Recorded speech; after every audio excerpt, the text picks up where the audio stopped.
इस कार्यक्रम के प्रायोजक है कृषि एवं किसान कल्याण मंत्रालय, भारत सरकार।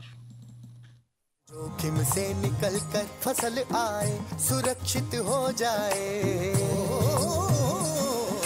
फसल बीमा से हर किसान अब आत्मनिर्भर हो जाए। संकट के समय प्रधानमंत्री फसल बीमा योजना किसानों के लिए वरदान है। अब सूखा पड़े या बाढ़ आ जाए कोई डर नहीं, अब ओले पड़े या कीट पतंगे फसल खा जाए कोई फिक्र नहीं, क्योंकि हमने लिया है प्रधानमंत्री फसल बीमा। बुआई से फसल कटाई तक हर जोखिम का दावा, न्यूनतम प्रीमियम पर अधिकतम भुगतान का वादा। योजना से हर साल जुड़ रहे हैं 5 करोड़ से ज्यादा किसान। अब आपकी है बारी। नजदीकी कृषि कार्यालय, सहकारी समिति, बैंक शाखा, अधिकृत बीमा कंपनी या जन सेवा केंद्र में स्वेच्छा से करा सकते हैं पंजीकरण। फसल बीमा पोर्टल या फसल बीमा ऐप द्वारा भी कराया जा सकता है पंजीकरण। प्रधानमंत्री फसल बीमा योजना, आपकी फसलों का संपूर्ण सुरक्षा कवच। कृषि एवं किसान कल्याण मंत्रालय, भारत सरकार।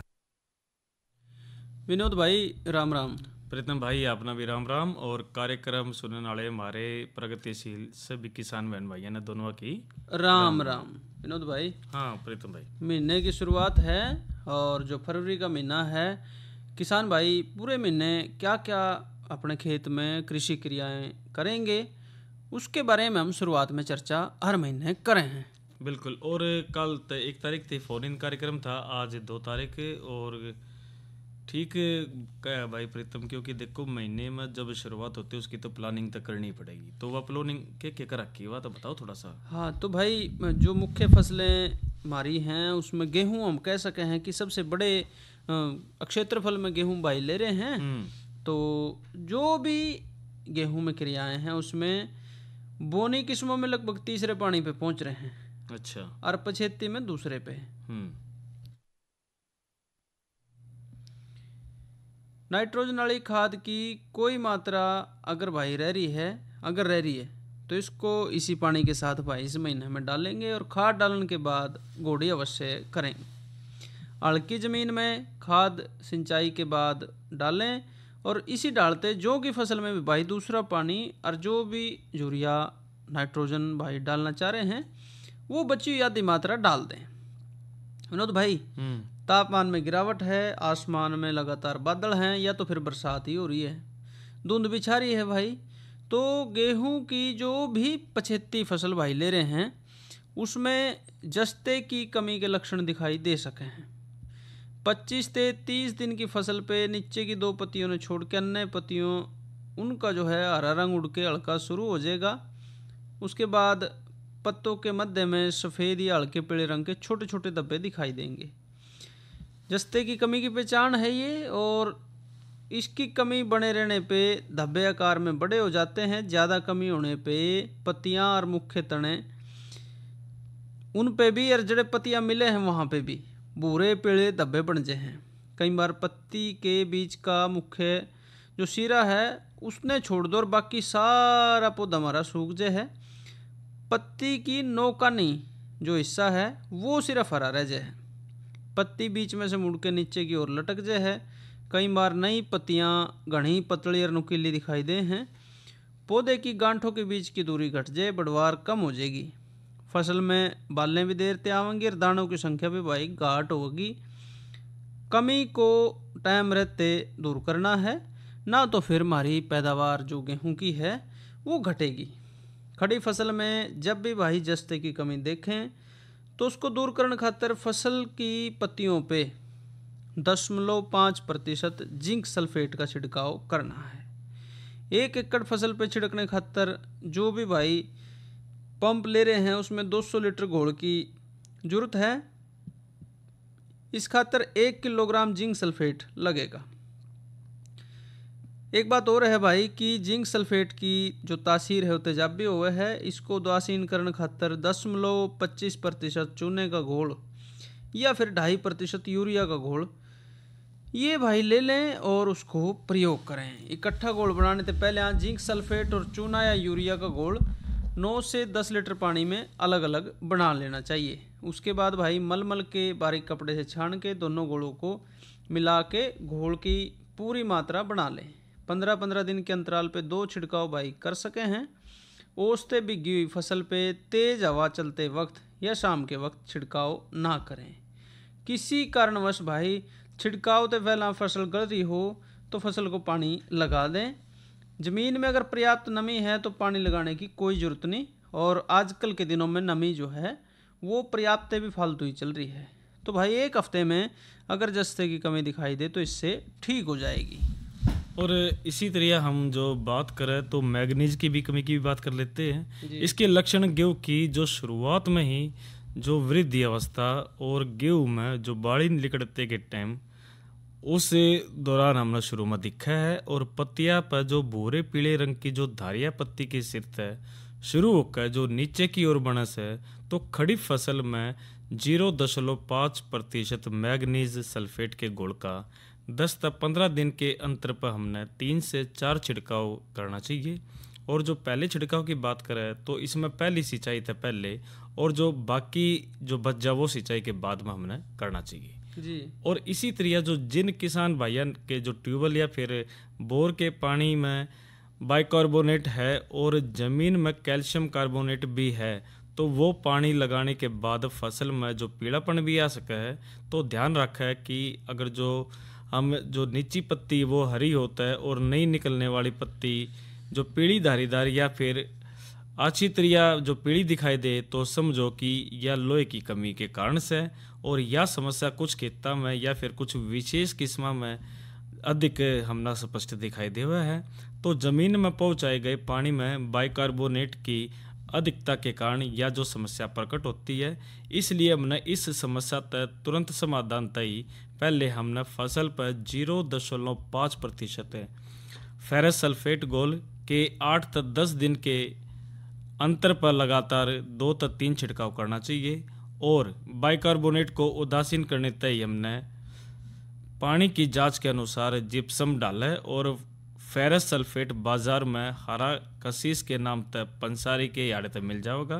और खरीदते टाइम यो भी ध्यान दो कि इसका रंग हरा हो, अगर जो लाल रंग होता है उसने छिड़कने से लाभ नहीं होगा, यो भी हमने ध्यान रखना चाहिए जी। और विनोद भाई चेपे का भी आक्रमण हो सके है, हो रहा भी है। 400 मिलीलीटर मेलाथियान 50 सीसी ताकत की दवाई है, 250 लीटर पानी में घोल बना के भाई उसके लिए डालेंगे। गेहूं की फसल में पीले रतुए के लक्षण भी दिखाई दे सके हैं, तो उसके लिए भी भाई बता दें कि 800 ग्राम जाइनेब डाइथेन जेड 78 के नाम से आती है, या फिर भाई दवाई ले सके हैं मैंकोजेब डाइथेन M45 के नाम से आती है, या फिर प्रोपिकोनाजोल ये भाई टिल्ट के नाम से भी आती है। इनमें से कोई सी भी भाई दवाई 200 मिलीलीटर दवाई लेनी है और 250 लीटर पानी घोल बना के 1 किले के हिसाब से छिड़काव करें। जरूरत पड़े तो भाई चेपे के लिए 10 दिन के या फिर 15 दिन के अंतराल पे दोबारा भी कर सकते हैं। और इसी तरह हम गन्ने की भी बात कर लेते हैं। जिन प्रगतिशील किसान बहन भैया ने गन्ना लगा रखा है, जो लगाना है, जो तैयारी कर रही है, इस महीने के हम कृषि कार्यक्रम में बता रहे हैं कि जो बीज या फिर नोड़क बोई जाने वाली जो फसल के खेता की जो मिट्टी का जो नमूना लेकर हमने तुरंत मिट्टी की जांच करवानी चाहिए। और जो पहले पखवाड़े में ही हमने 15 से 20 गाड़ी गोबर की गली सड़ी खाद पूरे खेत में बिखेर कर भूमि की ऊपरी सतह में जोत कर मिला देवा जी। और अगर जो खाद कम गला सड़ा होता है, प्रति एकड़ खाद की गेला हमने 20 से 25 किलोग्राम यूरिया भी बिखेर कर मिला देवा। और यो भी ध्यान रखना चाहिए कि खेत में गलन सड़न का जो प्रक्रिया को ठीक अच्छी तरह से चलाने के लिए हमने पर्याप्त नमी होनी बहुत जरूरी है। और अगर खेत सूखा हो तो हल्का पानी इसमें लगा देवा। हाँ भाई, और अभी जो है विनोद भाई आगे आगे भाई गन्ना बिजाई भी करेंगे, तो भाई एक तो जो भी रासायनिक खाद गन्ने में आप डाल लें, बार बार सलाह दी जा है कि मिट्टी की जांच करवा लें। जांच करना संभव ना हो तो बिजाई के वक्त प्रति एकड़ 20 किलोग्राम यूरिया जिसमें नाइट्रोजन और 20 किलोग्राम शुद्ध फास्फोरस ये भाई डालना है। और इसमें फास्फोरस में 125 किलोग्राम सिंगल सुपर फास्फेट या 44 किलोग्राम TSP DAP कोई भी डालते हैं भाई। और ये गंडेरियों के नीचे यानी कि पोरियाँ जो हैं उनसे पहले भाई बिजाई करें हैं।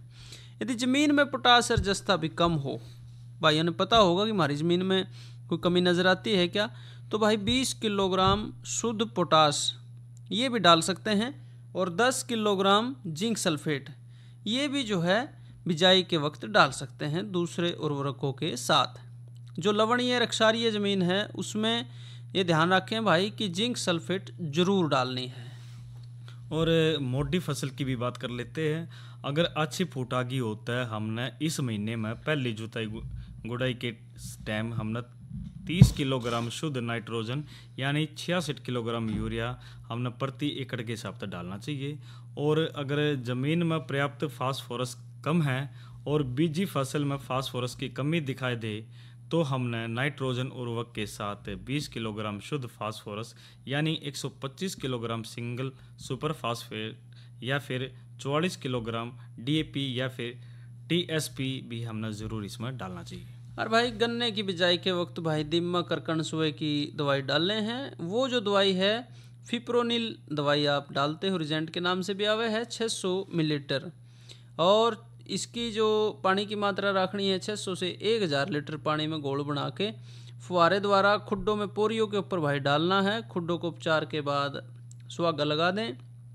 इससे न्यारा भाई 150 मिलीलीटर एमिडाक्लोप्रिड दवाई जो आती है वो भाई डाल सकते हैं 250 से 300 लीटर पानी में। और जो पंप है भाई नेपसेक जो पंप है वो भाई ले सके हैं इस खातर, ताकि खुड्डों में पोरियों पे ठीक से छिड़काव हो सके है। और जो इस कीट की अगर एक बात करें स्केल कीट की भाई, तो उससे लगी फसल को काट लें और खेत में जो भी पत्तियां बच रही हैं मुंडे में आपके, उनको जला दें। इस कीट से ग्रसित क्षेत्र में एक ही मुंडे की फसल लें भाई। बीज भाई ध्यान रखें कि स्वस्थ जो हमारा खेत है फसल है उससे लें। इस बार जो है गन्ने में क्योंकि बिजाई भाई घनी थी जो बीमारी है, और उसका भाई ध्यान रखें। बिजाई से पहला पोरियों को 0.25% मैंकोजेब यानी कि M45 से भी उपचारित कर सके हैं। 250 ग्राम प्रति 100 लीटर पानी में 4 से 5 मिनट तक डुबा के उपचारित भाई कर सके हैं। विनोद भाई क्या का टाइम हो रहा है अब? तो भाई आप मनोरंजन चाहोगे जी, तो भाई आगे जो हमने 2 फसलों की चर्चा करी, गेहूं और गन्ना, और भी चर्चा करेंगे, लेकिन पहले सुनेंगे एक लोकगीत।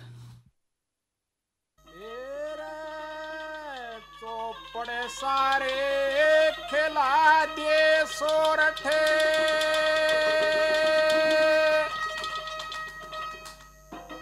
तू रानी रे बन के मेरी,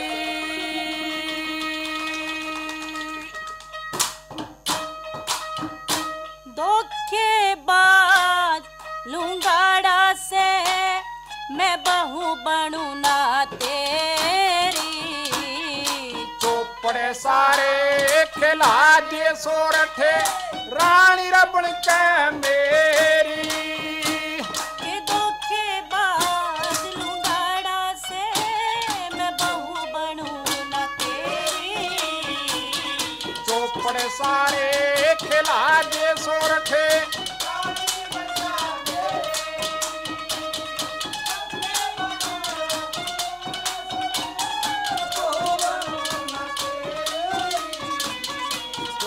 सारे खिला दे सोरठे,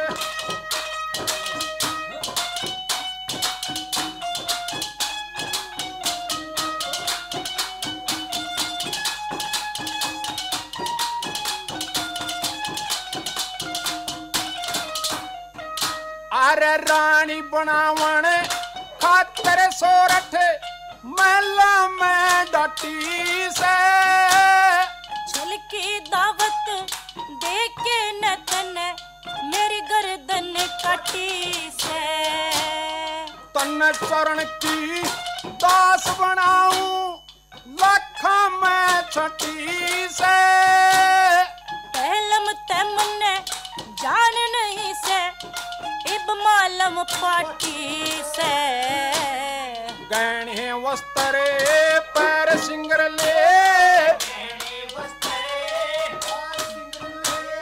मत कर सोरठ देरी, हिमन गहने का लोभ दिखा के गालन लाग्या गेरी, चोपड़े सारे खिला दे सोरठ रानी रबण के मेरी,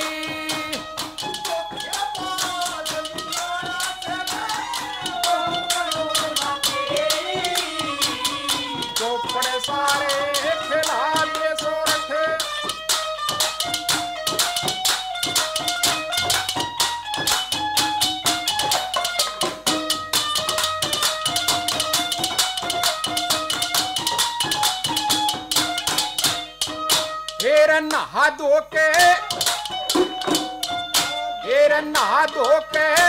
सिंगार बना फेरे चौपड़ सारे खिलाइए भूख पर तेरी चौपड़ ने मेरे मतना हाथ लगाइए रानी बनते नाटे से तने इसी बात ना चाहिए राजा होके अंत करे कुछ रैयत ते शरमाइए बतू रैयत को न्यारी हेर रानी का कलेरी के हरगिज बिना मानू करूं मैं अपनी जान की डेरी चौपड़े सारे खिला दिए सोरठ रानी रबड़ के मेरी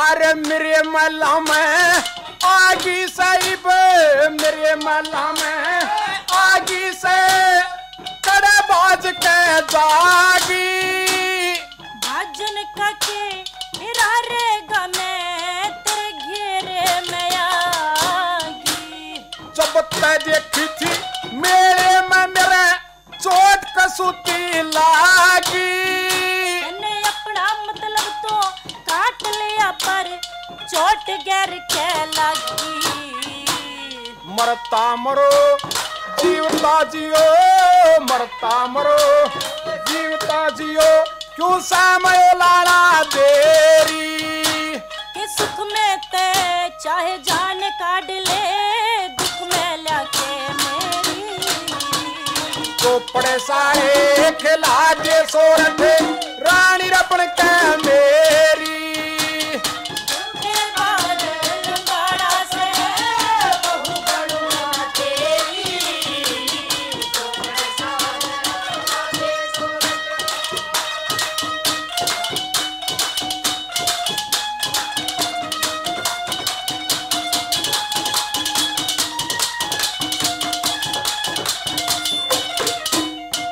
अरे एक बैक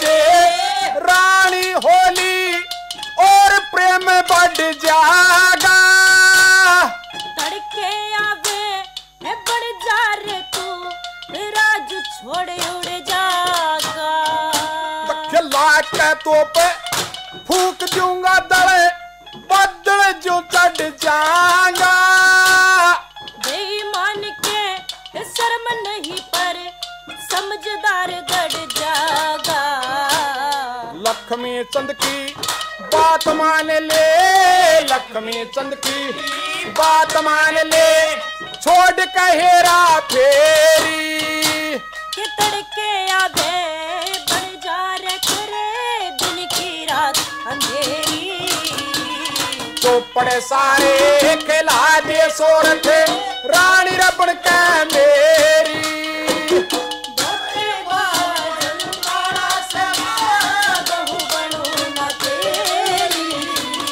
चौपड़े सारे खिला दे सोरठ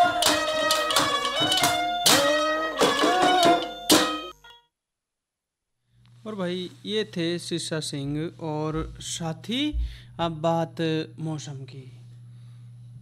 तो भाई मौसम की बात कर लेते हैं। आज का अधिकतम 19 डिग्री और जो न्यूनतम 12 डिग्री सेल्सियस से तापमान रिकॉर्ड किया गया। और आने वाले 24 घंटे की बात करें तो अधिकतम 24 और जो न्यूनतम 11 डिग्री सेल्सियस रहने की संभावना। और जड़े तक बारिश की संभावना करे तो भाई 80% संभावना की बारिश इस क्षेत्र में होगी। और भाई मतलब 3 और 4 फरवरी को हल्की बारिश की संभावना है, ये अनुमान फिलहाल आ रहा है। साथ ही भाई कल के कार्यक्रम की बात करें तो कल जो है चर्चा रहेगी टमाटर, बैंगन और मिर्च फसल की देखभाल पे, साथ ही बागों की देखभाल पे भी बातचीत करेंगे। अब जो बातचीत हम कर रहे थे, इस महीने जो भी फसलें भाई ले रहे हैं उनमें क्या क्या जो है वो करना है। तो भाई सरसों की भी बात करें, अगर भाई मौसम रहा ठीक तो चेपा भी आ सके है, मतलब नमी चाहिए और जैसी चल रही है तो इस कीट ते भाई फसल ने बचाने खातर सरसों की 250 से 400 मिलीलीटर रोगोर दवाई लेनी है 30 ईसी ताकत की। पानी की मात्रा 250 से 400 लीटर प्रति एकड़ के हिसाब से भाई छिड़काव कर सके हैं। दोपहर पाछे छिड़के भाई, जरूरत हो तो 15 दिन के बाद फिर से दोहरा सके हैं। सरसों के पत्तों पे सुरंग बनाने वाले कीट भी इसी कीटनाशक से भाई मर जाएगा। मधुमक्खियों को बचाने खातर भाई दोपहर 3 बजे के बाद ही कीटनाशक छिड़कने की सलाह दी जा है। अगर सरसों में भाई सफ़ेद रतवा या फिर डाउनी मिल्ड्यू के लक्षण दिखें तो भाई 600 ग्राम मैंकोजेब दवाई इंडोफिल M45 के नाम से भी आती है, ये भाइयों ने लेनी है और मात्रा 250 से 3 लीटर जो है पानी की रहेगी और घोल बना के प्रति एकड़ जो है फसल पे भाई छिड़काव कर सके हैं। बिल्कुल। अब फसला के बाद एक बारी सब्जियां की भी बात कर लेते प्रीतम भाई। टमाटर की बात हम कर लेते तो इस महीने जो बसंतकालीन फसल तय तैयार खेत में पौधारोपण करना चाहिए और खेत तैयार करने तय हमने जैसा कि जनवरी महीने में भी हम बता रहे थे कि 1 एकड़ में 10 टन गोबर की सड़ी खाद, 40 किलोग्राम नाइट्रोजन यानी 88 किलोग्राम यूरिया खाद और 2 किलोग्राम फास्फोरस और इसके बाद 20 किलोग्राम पोटाश डालना चाहिए। और गोबर की खाद को आमतौर पर पौधरोपण तक लगभग 3 हफ्ते पहले खेत में अच्छी तरह बिखेर कर मिला देवे और पौधरोपण के टाइम 1/3 नाइट्रोजन और फास्फोरस और पोटाश की पूरी मात्रा देवे। और पौधरोपण में कतारा में हमने 60 सेंटीमीटर की दूरी और पौधों में 45 से 60 सेंटीमीटर की दूरी रखनी चाहिए। और पौधरोपण के बाद एक हाली की सिंचाई जरूर करें और पाले की आशंका होने पर हमने रात के टाइम के आसपास खरपतवार में फूस जलाकर धुआं करना चाहिए। और सफ़ेद मक्खी की बात करें तो उसको मारने तक हमने 400 मिलीलीटर मेलाथियान 50 ईसी ने 200 से 250 लीटर पानी में प्रति एकड़ के हिसाब से 15 दिन के अंतर पर छिड़कते रहना चाहिए ताकि जो मरोड़िया रोग है वो ना लगे और पौधों को पाला या फिर कोरे के प्रति प्रतिरोधी बनाने के लिए हमने साइकोसिल दवा का पौधशाला में छिड़काव इसका करना चाहिए जी। और भाई ऐसे ही सूरजमुखी बिजाई भी भाई करेंगे, उसकी जो बिजाई है 15 फरवरी तक पूरी कर लें। समय पे बिजाई खातर भाई हरियाणा सूरजमुखी नंबर 1 और शंकर किस्में जो भी हैं वो भाई ले सके हैं। इनमें MSFH 8 है, PAC 36 है, KBSH 44 है, HSFH 848 है, PCSH 234 और भाई 75 बिजाई खातर जो किस्में हैं उसमें MSFH 17, PAC 1091, सन जीन 85, प्रोसन 9 ये भाई ले सके हैं। और साथ ही भाई इसमें बीज की जो मात्रा है वो 1.5 से 2 किलोग्राम बीज प्रति एकड़ काफ़ी रहेगा। बिजाई से पहले बीज को 4 से 6 घंटे तक पानी में भिगो के छाया में सुखा लें। बीज जनित जो रोग हैं उनसे बचाव खातर फफूंदनाशक से बीज का उपचार करना जरूरी है। जड़ गलन, तना गलन, इन रोगों से बचाव खातर प्रति किलोग्राम बीज को 3 ग्राम थायरम से बिजाई से पहले उपचारित कर लें। बीजोपचार के बाद बावस्टीन 2 ग्राम प्रति किलोग्राम बीज के लिए भी प्रयोग की जा सके हैं। उन्नत किस्म में कतारों के बीच की दूरी 45 सेंटीमीटर और पौधों के बीच की दूरी 30 सेंटीमीटर रखें। संकर किस्मों खातर भाई कतारों में आपस में दूरी 60 सेंटीमीटर और पौधों में दूरी 30 सेंटीमीटर रखनी है। बीज की गहराई 3 से 5 सेंटीमीटर रखनी है। भाई सूरजमुखी की बिजाई जैसा जिक्र करें कि 15 फरवरी से पहले पूरी कर लें। और सब्जियां की हम बात कर रहे थे तो बैंगन की भी बात कर लेते हैं। बसंतकालीन फसल तय हमने खेत की तैयारी करें और लेकिन खाद की जो मात्रा में फास्फोरस 20 किलोग्राम वह पोटास 10 किलोग्राम और प्रति एकड़ की दर हमने देवे और पौधरोपण के कतार में 60 सेंटीमीटर की दूरी पर करें और पौधे की दूरी की बात करें तो 45 सेंटीमीटर रखनी चाहिए। और इसी तरह जो अच्छी उपज प्राप्त करने के लिए हमने सिफारिश किस्में जिस तरह की इसार प्रगति, इसार श्यामल की हमने किस्म प्रयोग में लानी चाहिए। और मटर की बात करें तो जिन बहन भाइयों ने मटर बो रखी है वो तो फली छेदक सुंडी का प्रकोप होने पर 60 मिलीलीटर साइपरमेथ्रिन ने 25 EC को 250 लीटर पानी में मिलाकर प्रति एकड़ के हिसाब से छिड़के। और पत्तियां में सुरंग बनाने वाली जो कीट से फसल को बचाने के लिए हमने 400 मिलीलीटर थाइमिथोएट 30 EC ने 250 लीटर पानी में मिलाकर प्रति एकड़ के हिसाब से छिड़के। और जरूरत होता है यो छिड़काव होना 15 दिन के बाद दोहरावे। और कीटनाशक के छिड़काव के बाद 3 हफ्ते तक फसल को खाने के काम में ना लेवे। और सफ़ेद चूर्णी रोग के बचाव होता है हमने 500 ग्राम सल्फेस या फिर 80 मिलीलीटर कैराथेन 40 EC को प्रति एकड़ की दर तक 200 लीटर पानी में मिलाकर छिड़काव करना चाहिए जी। तो भाई इसके साथ साथ भाई फूल गोभी, पत्ता गोभी, गांठ गोभी ये भी भाई ले रहे हैं। साथ ही भाई ले सके हैं लौकी, चप्पन कद्दू, टिंडा, करेला, तोरी, खीरा, ककड़ी ये भी। इनमें लौकी और चप्पन कद्दू और टिंडा और करेला और साथ में तोरी, इसकी जो मात्रा है भाई वो 2-2 किलोग्राम भाइयों ने बीज की लेनी है। और खीरा और ककड़ी की 1-1 किलोग्राम। साथ ही भाई जो लौकी की अच्छी किस्में हैं पूसा समर प्रोलिफिक के नाम से आती है, लंबी और गोल। चप्पन कद्दू 71, पूसा अलंकार, बीकानेरी ग्रीन, हिसार सिलेक्शन 1, हिसार टिंडा 10। और साथ ही भाई करेले के लिए कोयम्बटूर लौंग, पूसा 2 मौसमी, तोरी खातर पूसा चिकनी, पूसा नसदार, खीरे खातर जापानी लौंग ग्रीन और ककड़ी खातर लखनऊ अर्ली और करनाल सिलेक्शन। ये भाई किस्में ले सके हैं। और भी बहुत सारी फसलें भाई ले रहे हैं लेकिन समय की कमी है। तो आज का जो हमारा कार्यक्रम रहा उसके प्रायोजक कृषि एवं किसान कल्याण मंत्रालय, भारत सरकार। अरे अरे अरे क्या कर रहा है? इधर इधर इधर हम बोल रहे हैं तेरे बीजू का। पुतला बोल रहा है? हाँ, पक्षियों से तो हम खेत को बचा लेते हैं पर इन घातक रसायनों से कैसे बचाएं? मतलब? देख बेटा, तू जो ये अंधाधुंध रसायन मिलाता है ना, मिट्टी की सेहत बिगड़ने लगी है। और जब माटी ही कमजोर पड़ जाएगी तो उपज कैसे सेहतमंद होगी? अरे पहले ऐसा नहीं था। पूछना अपने बड़े बुजुर्गों से, कैसे फसल लहलहाती थी, शुद्धता झलकती थी। हाँ, माटी भी तंदुरुस्त और लोग भी। अरे अब पहली वाली बात कहाँ? पर अब तो सब यही डाले हैं। सब नहीं, आज भी लाखों जागरूक किसान परंपरागत विधि से फसल उगा रहे हैं। खर्चा कम और उपज की कीमत भी बेहतर पा रहे हैं। सच है? रे बेटे एक्सपीरियंस से बता रहे हैं, धूप में बाल सफेद नहीं किए हैं। हाँ। ठीक है भाई, मैं भी आज से जैविक खेती शुरू करूंगा। माटी से प्रेम की परंपरा है, परंपरागत खेती। और भाई कार्यक्रम किसान वाणी का समय ही तक हमें इजाजत दीजिए। अच्छा भाइयों, राम राम।